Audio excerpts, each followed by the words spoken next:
তো ফ্রেন্ডস, স্ক্রিনে আপনারা দেখতে পাচ্ছেন একটি অ্যাস্ট্রোনমিক্যাল টাইমার।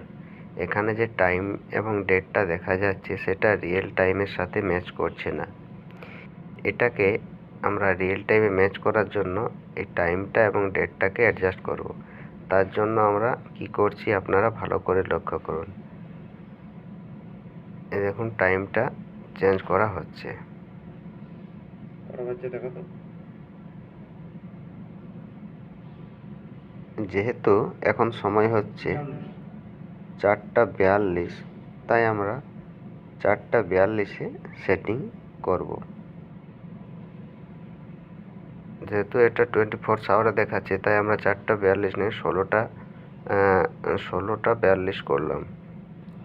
এই দেখুন ডেট, আমি ডেটটা দেখে নিলাম, ডেট ঠিক আছে, থাকতে দিলাম। বাস, এখন দেখুন আমি ম্যান স্ক্রিনে আসছি, আপনারা দেখতে পাবেন ডেটটা চেঞ্জ হয়ে গেছে। এই দেখুন চেঞ্জ হয়ে গেছে।